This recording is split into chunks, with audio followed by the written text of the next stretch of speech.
The show starts in 10, 9, 8, 7, 6, 5, 4, 3, 2, 1, go.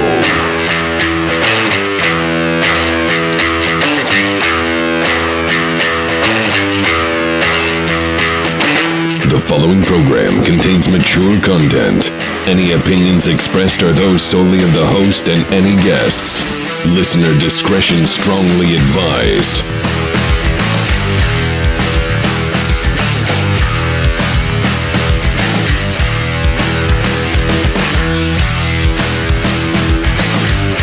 Hey, welcome back to another installment of Wise Thoughts. Another virtual campfire sit-down as I open up and tell you what's on my mind.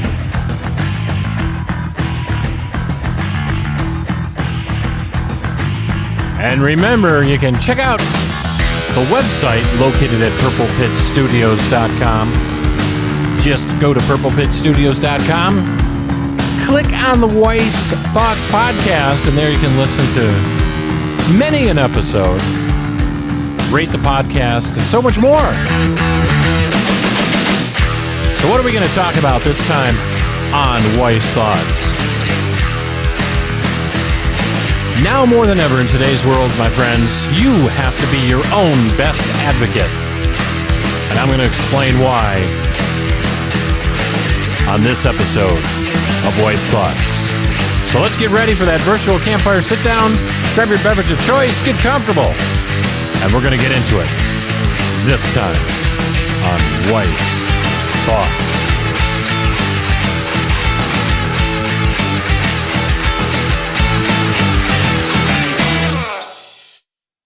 Hey, everybody. Welcome back to the program. Welcome to another episode of Wise Thoughts. And I'm glad you're here.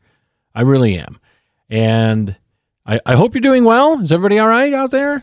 I know we're into the dog days now of summer. Whew. And it has been, needless to say, quite warm here in the northeastern half of the United States. Now, again, I'm not going to be a global, what am I, a climatologist alarmist? A climate alarmist. That's the word I'm looking for. I'm not going to be a climate alarmist and say the sky is falling and we're all going to burn up and but it's hot because you know what? That's what summer's supposed to be. It's supposed to be hot, isn't it? Isn't it supposed to be hot in summer? Mr. Producer Extraordinaire, right? It's supposed to be hot in summer, yes. And I've mentioned on a couple of past shows too, because there's a lot of talk.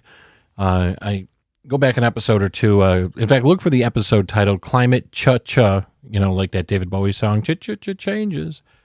Climate Cha-Cha Changes. I talk about the recent, what's the word I'm looking for? Fear-mongering that the Weather Channel's doing. And I've watched the Weather Channel since the 1990s, folks, okay? And what are we in? We're in the year 2022. I've watched the Weather Channel since the 90s. And, when it used to show weather, not everything else under the sun, not ice truckers and this and that. That being said, I remember, and I explore this more in that episode titled Cha-Cha Climate Changes, that we've had weeks on end in the Northeast over summers, over my last 30 or so years that I can recall, where it gets really hot, but what can I tell you?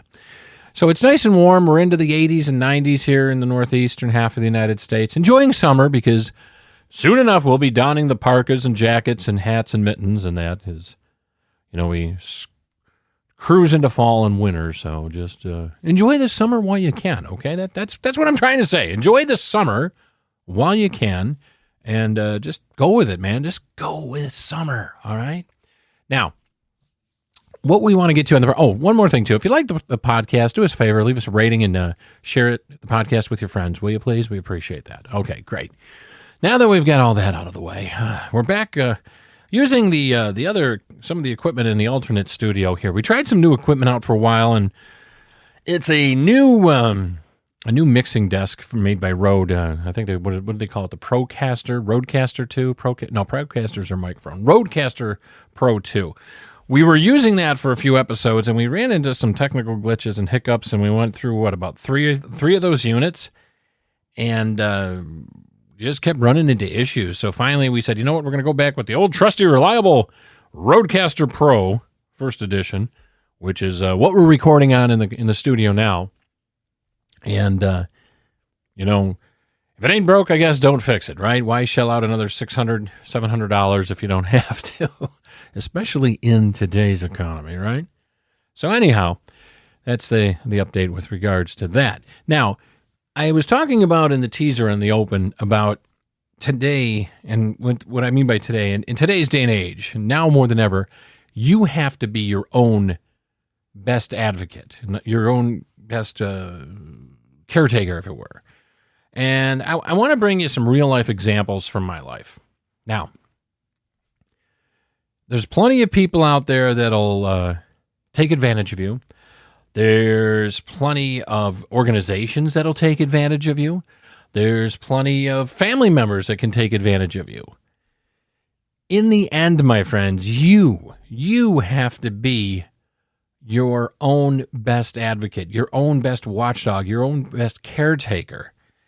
And I've been thinking about this, and the reason I decided to do an episode of the podcast on this is I had a couple situations in my personal life where, I am borderline what some people might call a people pleaser. Yeah, I kind of like people to like me, which we all do in some form or another, right? We want to be liked. We want to be appreciated. We want to be loved. We want to be thought highly of, to a point, I would think.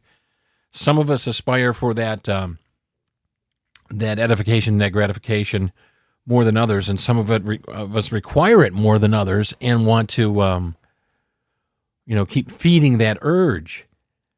That being said, however, when you get into a mindset like that where you want, people, hey, I want people to like me. I want my job to like me. I want them to think I'm a good worker or I'm a good friend or, a good soulmate, what have you, a good brother, a good sister, a good father.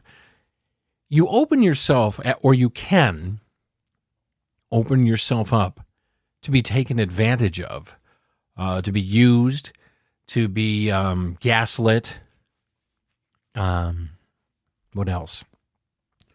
Just overall be treated like, garbage by people, organizations, employers, what have you, strangers, friends, foes. And thinking in retrospect about this, I was reflecting on many a time in my life where I just wanted that, what's the word I'm looking for? Not adoration. I wanted that commitment, that feeling of being appreciated by someone or by my employer or by my, spouse or what have you. All at the sacrifice, mind you, all of the sacrifice of my own inner peace.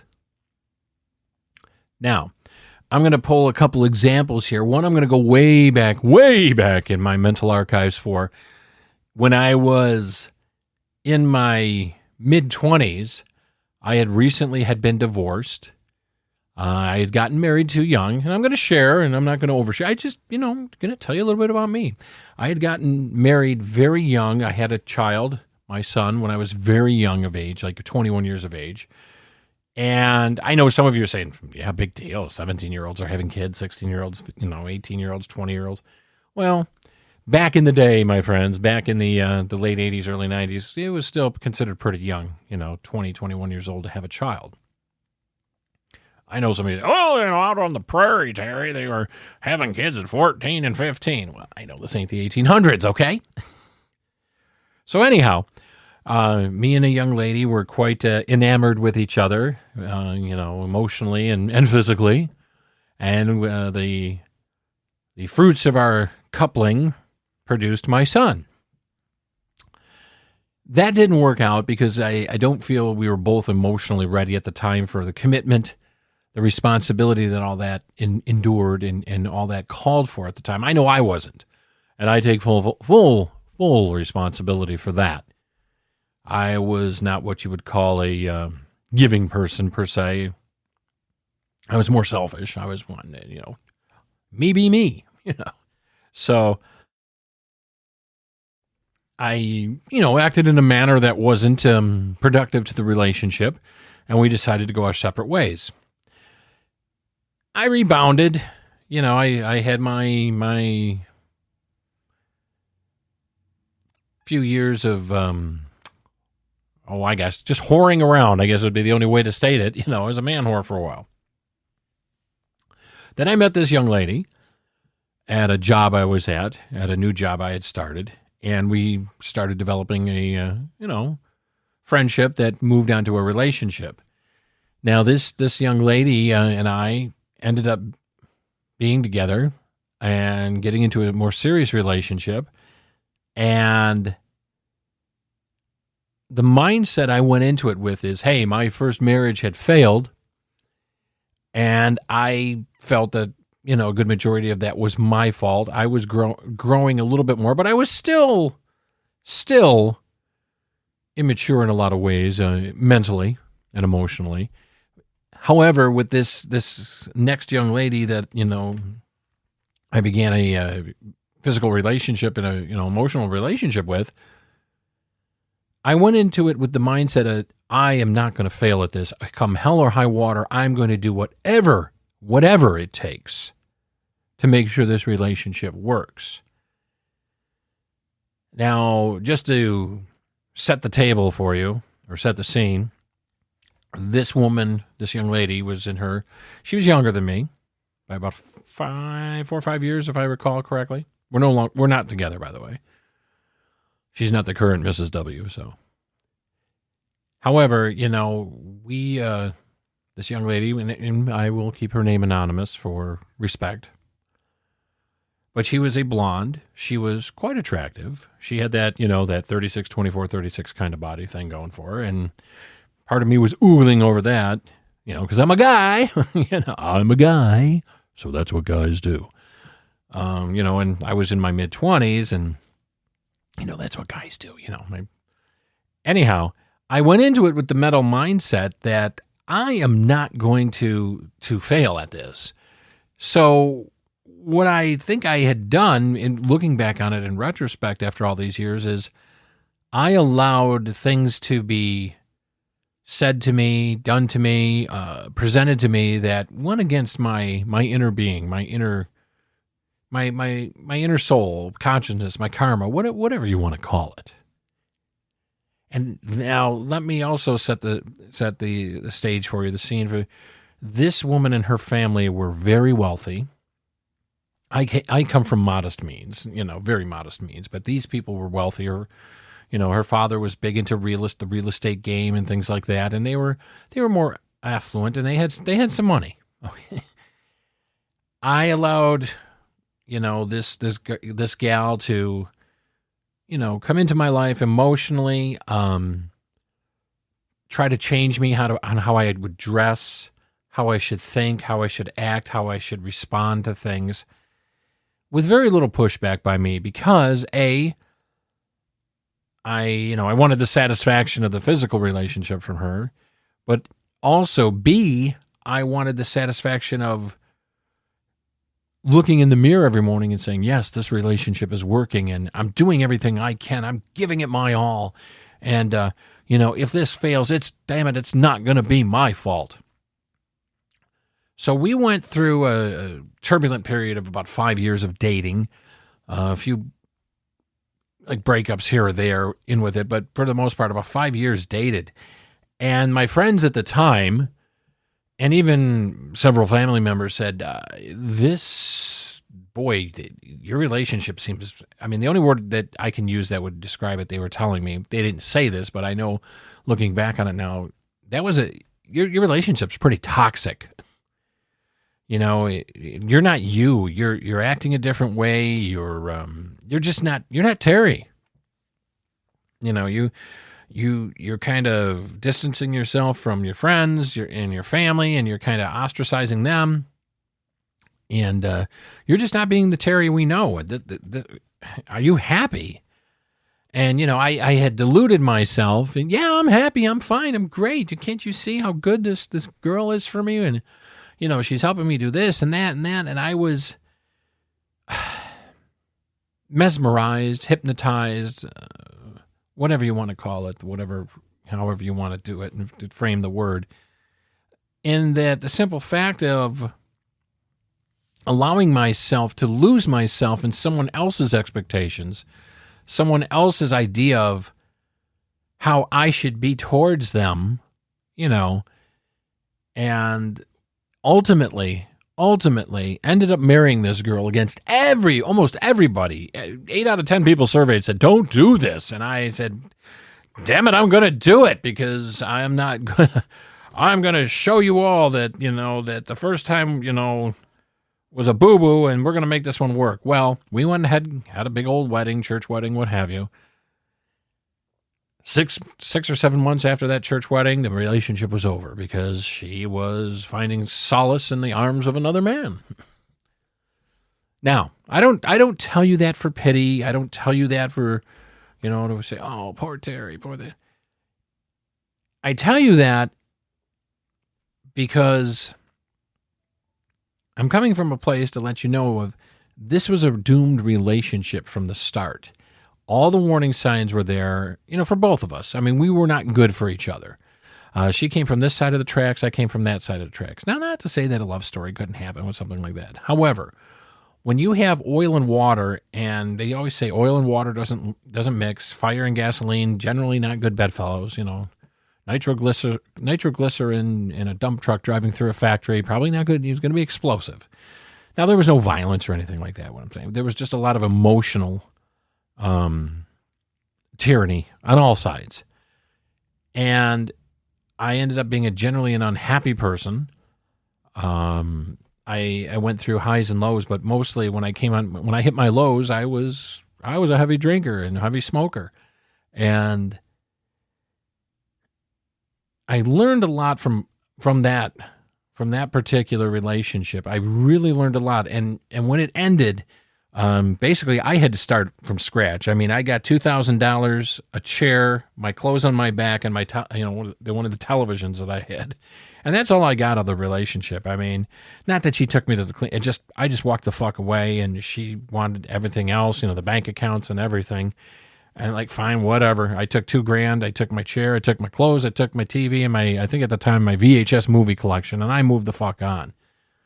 But I was a real mess for a year or so, a good year or so. I was really a mess. I didn't know what I wanted, where I wanted, how I wanted to get there. But I had an epiphany. And I'm going to tell you about the epiphany I had.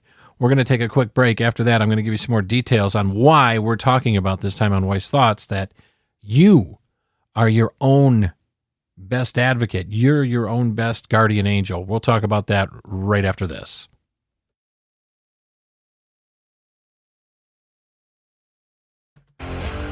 Hey, thanks for listening to the show. And if you want to get in contact with us, there's many ways. You can go to facebook.com/Weiss Thoughts. You can also check out my YouTube channel. Just search for Weiss Thoughts on youtube.com. And if you want to tweet at me on Twitter, it's @TerryWeiss. Or you can email me directly at weissthoughts@purplepitstudios.com. Thanks for listening to the show. Now, let's get back to the program. Welcome back, everybody. Welcome back to Weiss Thoughts. And we're talking this time on this episode of Weiss Thoughts about how you are your own best advocate. You've got to watch out for you, and you're your own guardian angel, whatever I'm going to title this episode of the podcast. So before the break, we were talking about a couple moments in my life that brought me to an epiphany, and that I've kind of been lately kind of doing some introspective or retrospective thinking on. And I don't know what triggered this line of thought, but Anyway, we were talking about before the break, the second marriage I had and the woman that I had met and the 5 years of tumultuous turmoil that we went through.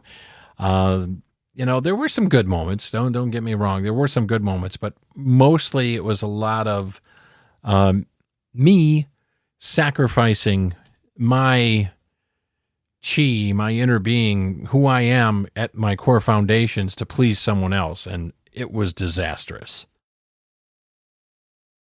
Very disastrous. I mean, things that I thought were funny, she didn't think was funny, and her family, and, they had a little bit of a hoity-toity kind of attitude. And, because sometimes, you've listened to me long enough on this program. Sometimes I just like to be a goof. And I'm still kind of like that today, even, a good 25 years after that relationship. And that's one thing I appreciate about my current wife is I can be an asshole, a goofball, but I also can be serious. I mean, but at our core, we have a lot of fun. So anyway, the moment that I came to the epiphany after the breakup of my second, my second marriage and relationship, and it took me, like I said, almost a year to really, sit and you know what? I'll just share it with you. I sought professional help. I sought professional help of a counselor to speak, and I've done it a couple of times in my life, and I'm not ashamed to say that, okay? And I'm not just saying that now because that's the in thing to say. I say, go see a counselor because it's the in thing. Everybody's in therapy. I went and sought therapy when it wasn't a cool in thing to do. It wasn't the avant-garde thing to do. And Mr. Producer, move that over there. Thank you. That's bothering me off the desk. I just got to a point where I was going over things in my mind, and I wasn't coming to the satisfaction or the logical conclusions that I wanted to come to, or the closure, I guess. Yeah, that would probably be the best word.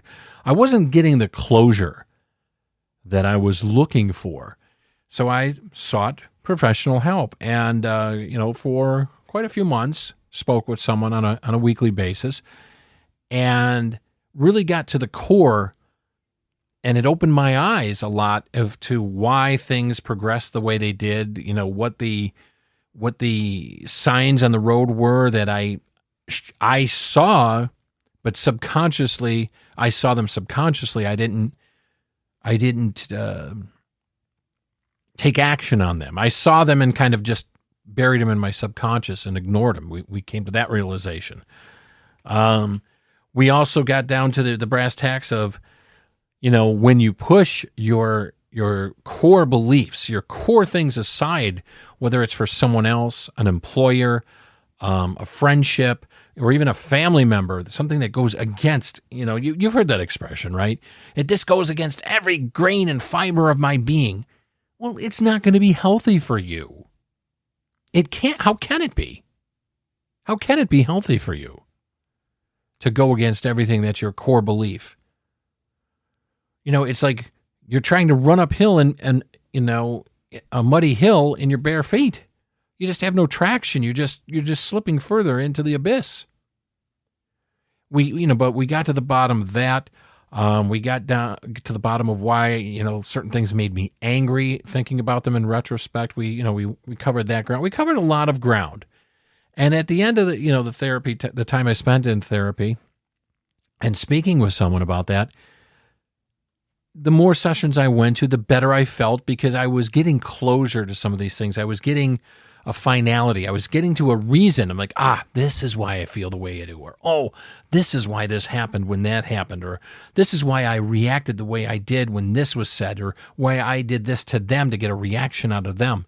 And it was quite helpful. And I will always say that, if you feel that something is overwhelming you, no matter what it is, whether it's a relationship, a job, stress in your life, a family member, or what have you, don't be ashamed to seek professional help. I mean, especially nowadays. In 2022, there's so many services available, so many avenues, both free and what have you. If you have some trouble maybe paying for it, take advantage of it. Do it. I can only speak about my own experience, but it was extremely, extremely helpful, and I would have no reservations, none whatsoever, about seeking out help from a qualified professional. Now, that being said, there's good and bad counselors out there and therapists out there. So if you find one, you're not making any progress or what have you, or if you just don't feel comfortable, then move on to someone you can work with. But that moment of epiphany after going through those therapy sessions, I came to the realization, and I had that closure in my second relationship there, is that my subconscious, my inner being, my soul, if you were, I call it my soul, my spiritual being, let's call it my spiritual being, was telling me, this is wrong, this is not right for you, stop this. And every step of the way, they were just tapping me on the shoulder, mentally and saying, no, this person's not the right person for you. This is not the right situation in your life right now. Don't do this. And I just was oblivious and ignored my instincts, and it cost me dearly. And and I'm not talking just money, monetary wise. It cost me time in my life, because those were some of the prime years of my life. 24 years old up to 24, 25 to 30. Those are some prime years. And you youngins out there listening to me, the elder statesman. You youngins out there listening to me, don't waste your youth. Experience it, but try to have a little bit of that elderly wisdom, or seek some of that wisdom maybe from your elders, whether it's an older friend, a family member, or what have you. Listen to them. We're not all stupid. I wish I had someone older at the time, or I would have listened to someone older at the time around to kind of give me hey, the bridge is out up ahead, don't go up there. Anyhow, my spirit being was trying to tell me and warn me, don't do this. This is not good for you. And it cost me family relationships for a while. That took a while to mend. It took many years to mend after that happened. Friendships that took a few years to mend with some close friends after that happened as well, because I alienated them. And again, I'm not telling you this to solicit pity, or, while you're listening to this, have you feel, oh, poor Terry, poor. No, I'm not trying to play the victim card or anything. I'm not trying to portray myself as a victim. All right. I'm just throwing this out here on the show today to give you maybe some of you out there listening are going, oh man, oh yeah, this kind of hits home. I'm in a situation with a friend or a family member or a companion, a spouse or a boyfriend, girlfriend, what have you. And this is ringing home for me. All right, maybe I'm going to do this. I'm going to, really start thinking, do I want to do this? What have you? Do I want to stay in this relationship, this job, whatever? And I had that epiphany moment. And that's when things started to turn around and started to move forward in a more positive manner and direction. And I started to become happier and feel happier and better about myself, because I knew from that unfortunate experience what I want out of life. I knew more so, let's put it that way, than I did before I went through that experience. I knew what I wanted out of life and what I was looking for, as far as fulfillment goes with another person and that. And in relationships and jobs and what have you. And I've walked away from some jobs after that point that were decent paying jobs, but I felt I wasn't being respected, treated properly. And I walked away from them. I quit, moved on, got another job, what have you. Some friendships I've severed and tied, etc. So, and not only can people take advantage of you, but organizations can as well. With the pandemic here, we had something called the Great Resignation, where a lot of people that were in cubicle-type jobs, office jobs, and jobs that basically took advantage of people. I worked for a couple companies in my past that one company I worked for that's no longer in business, but if you were sick, now, how's this for an asinine policy? If you were sick and you were going to call off sick, you had to call people in your department to try and find a replacement. Somebody was off that day. I never did that. I told them that's the most asinine thing I ever heard. I told them, listen, I'm sick. I'm not coming in. You figure it the fuck out. I didn't say that in exact words, but I said, listen, I'm sick. I'm not coming in. I ain't got time to be hanging on the phone calling people to say, you want to go work for me? Well, if you don't find your replacement, you're going to have to come in. No, I'm not. I have never come across another policy like that, a sick policy. It's like, and a lot of these companies in the Great Resignation, they got stung by their own greed and their own narcissistic, HR policies, as far as like people calling out sick. Didn't COVID teach us a lot about taking care of yourself and your health? It should have. I hope it was a wake-up call for a lot of you. It was for me. Because your health is the most important thing you got. You could make $100 an hour, but at the end of 10 years of making $100 an hour, if you've had a heart attack and 3 strokes and you got, colitis and you got bleeding ulcers, was it worth it? You've got to find that work-life balance. So, as far as like employers go, don't let an employer take advantage of you. Now, the flip side of that is some of you out there are very narcissistic when it comes to employers saying, well, just because I show up, you ought to just throw money out of the ceiling at me. No, you've got to work. You've got to do your job to the best of your ability. Be trainable, be coachable, to use corporate speak. In other words, if you fuck up and make a mistake, don't be like, it wasn't my fault. If it is genuinely your fault, then accept it. Eat your crow pie, as it were. Eat your crow, take your medicine, learn from the experience, and say something to the effect, you know what? That's on me. I did it. I didn't know about it, or I thought I could do it this way and I couldn't. That's on me. Thank you for if you want to give him corporate speak right back, thank you for the valuable feedback, and I will endeavor to make sure that this does not happen in future events or something like that. But be coach. I still, the other day at work, I did something stupid. They sent out an email about, hey, make sure you don't do this, this, and this. And I wasn't thinking, because I was going by past coworkers that worked in the department I worked in, and a situation that triggered that. And I went and did what they exactly said not to do, literally that morning in the email. And the department head kind of messaged me and said, this is kind of, Terry, what we would send out the email for this morning, not to do. And I'm like, I had one of those moments. I'm like, yikes, So I had to take my medicine, take my lumps. And, I spoke to the department head and I apologized to them. I said, listen, you probably think I'm a dolt, that I didn't read your email because I responded to it. Yes, I understand.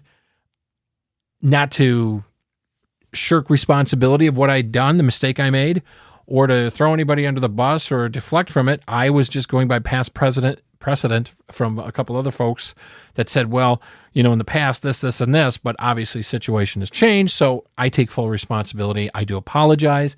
And going forward, this won't happen again. And they're like, okay, good. That's fine. I just, that's okay. They give you a pass. Generally, most employers and supervisors, if they're worth their weight in gold, they'll give you a pass and say, okay, they'll be genuine and say, hey, everybody makes mistakes. And I beat myself up about it for about 2 minutes. Now in the past, I would have been brooding over it for hours and maybe the next day, oh God, but about 2 minutes. And then I just did my inner self-talk and said, you know what? People fuck up. People make mistakes. But if you learn from the mistake, you move on, do your best not to repeat the mistake, change the behavior, change the pattern, change what have you. Going forward, take ownership and responsibility of what you did, learn from it, and move forward. Then you're all good because we're just human. We're all human, right? Shit happens, as they say. But don't let employers take advantage of you. Okay, be your own best advocate. Remember, when you're working for an employer, and I don't care how, and I get a great employer, and I've worked for some great employers, and I've worked for some real shitty ones too throughout my career thus far in my life. Don't think that the employer is always 100% on your side. While they may be buddy with you, good, they might offer you a great salary, great benefits, or whatever.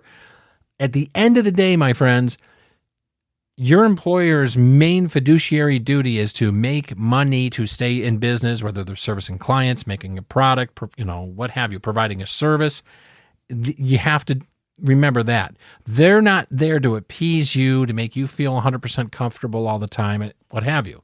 So they're going to do things, they're going to say things, they're going to enact policies that at times may be counterproductive to your mental and social well-being. And at that point, you have to decide if and how much pushback to give.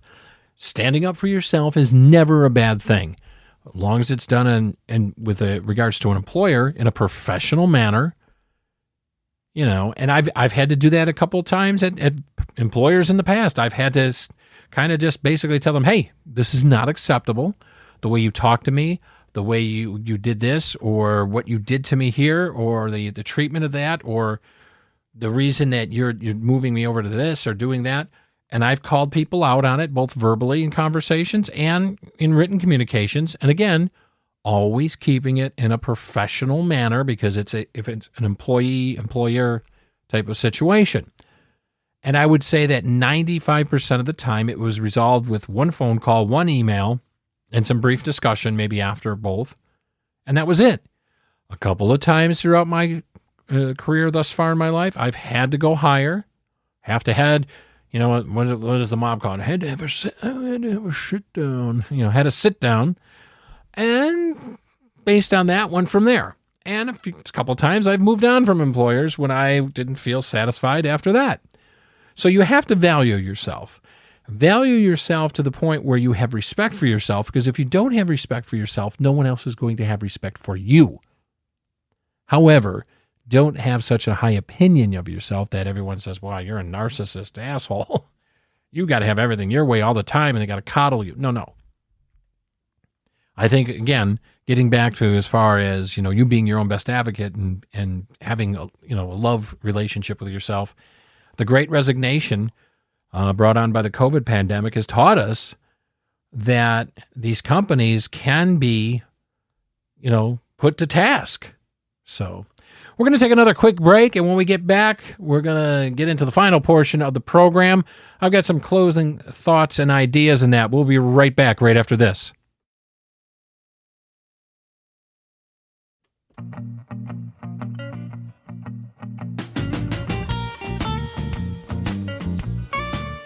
Wearing his sunglasses indoors just because he wants to.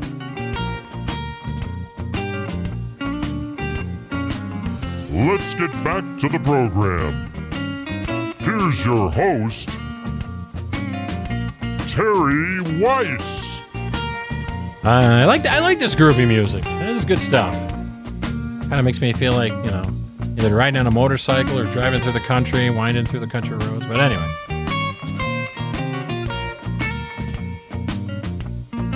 So, we're talking about this time on Weiss Thoughts of how you have to be your own best advocate, your own guardian angel, your own best friend, as it were. You have to kind of look out for you, okay? You have to have your own best interest at heart, but doing that balancing act to not be a narcissistic ass. Now, we talked a lot about in the beginning of the program about how the world can take advantage of you, how you can be, quote unquote, a people pleaser, and then people will take advantage of you, companies will take advantage of you, even family members and friends, what have you, in regards to that. And there is a balancing act to do that, to have enough respect and love for yourself that you're not going to be taken advantage of, not be a quote-unquote a doormat. You don't be, they're a doormat. You just tell them they'll do it. They'll always do this. They'll always work overtime. Oh, they'll stay late. Or they'll cancel their plans at the last minute to do what you want to do. Or they'll go to the restaurant you want to go to, even though they wanted to go to the new Steak Shack or something down the road. Or, just some examples, okay? They'll go on vacation where you want to because, the wife, you'll go where the wife is because you don't want to upset her, even though you really wanted to go over here to this because you've gone to the other place the wife has gone for years. You just don't, you want to keep the peace. Well, a lot of times keeping the peace, sacrificing what you truly want or what's truly in your inner being, going against the grain, going against your fiber of your core spirit, can have disastrous results. And I did talk to you about that as well in regards to the second young lady I was in a relationship and eventually married to a very, very short time after being in a relationship for her for many years. And the epiphany and the realization I went through after going through that particular situation. Now, all those things, and even today, things that I go through and experience, variations of different things, all have brought me and made me into the person I am today. Love me or hate me, this is who I am. However, that being said, I think over the past 30 years, I have grown. I've matured internally. People still say I act like a teenager, but even though I'm in my mid-50s. However, I have learned so much about myself, what I want out of life. Even though I'm in the middle portion of my life now, I know what makes me happy, what doesn't make me happy, what I can do to make others happy, and how much of myself I'm willing to sacrifice. I'm pliable, I'm malleable, as they say, pliable. I'm willing to bend, but there's certain things, or I'll only go so far, because now I know that I have what's called boundaries. That's right, boundaries. And I'll let you come near the boundary, but I'm not going to let you go over my boundary. And if that hurts you, like your feelings, or if that hurts an organization's feelings, what have you, I'm not willing to sacrifice my mental health, my well-being, my inner peace, as it were, to let you violate my boundaries. Now, everyone's boundaries are a little bit different. So some advice I would give you is you have to learn what boundaries are good for you. And the only way you can learn this, my friends, is just by doing some inner soul searching, doing some introspective reflection, and really just honestly give an honest thought. Put down the cell phone, put down the tablet, put down the remote, stop the binge watching, and just take a walk in nature, put on some soft music and close your eyes and start thinking about what really makes you happy. What upsets you when someone does something to you, or someone, do you find yourself when someone changes plans at the last minute and you want to say, hey, what are you doing to me here? Well, no, I don't want to start an argument, or no, I'll just, or my parent, you know how they are. They got to have things just so if they come to my house and, chastise the way I raise my kids, or why I have this decor in my home, that's just mom, that's dad, that's just Uncle Fred, that's just Aunt Mildred, whatever. No, you have to decide what you are going to allow and what you won't allow to disturb your inner peace. And that's the key, my friends. That's the key, is once you get a hold of that information in your inner being, and once you decide, all right, here's what I can live with, here's what kind of irritates me, here's what pisses me off, but here's how we're going to proceed with this, and it's going to be tough. It's a transition. It took me many a year or so to really get into the flow of it. But once you start doing it, once you start lovingly standing up for yourself and not allowing your boundaries to be, encroached upon or crossed, you're going to be a lot happier. You're going to feel less guilty, believe it or not, and you're going to be a lot more fulfilled in your life. Trust me, I know. I've gone through it. I'm telling you the truth. This works. Now, some of you will be able to get there on your own. Some of you are going to need the help of a professional, whether it be a counselor, a psychologist, what have you. I don't know which either difference is between them. To this day, I know there's a technical definition between a psychiatrist and a psychologist, but I think one can prescribe medication and the other one can just, tell you to talk about your feelings without drugs or medication. But there's no shame in getting that help, especially in today's modern age. But if I can impart upon you any advice as we close today, don't wait to do this. If you're unhappy, if you're feeling unfulfilled and feeling like you're always giving in to everybody, you're the company doormat, you're the family doormat, whatever. Don't let them walk all over you, because you're just making yourself even more miserable, and it's not healthy either. All right? Well, I hope you've enjoyed this episode of the podcast. If you do, would you give us a rating and tell your friends about Weiss Thoughts? Remember to visit the website, purplepitchstudios.com. Not only listen to Weiss Thoughts, but all the other podcast providing shows, all the other podcast shows we have there for you to listen to. If you want to tweet at me on Twitter, It's at Terry Weiss. Want to check me out on Facebook? It's facebook.com/Weiss Thoughts. And if you want to check out the video channel on YouTube, just look for Weiss Thoughts on YouTube. Like I always tell you, my friends, at the end of every episode, to see the change you want in the world, you have to become the change you want in the world. It starts with the person looking back at you in the mirror every morning. Be good to yourself. Be good to others. And we'll talk again real soon.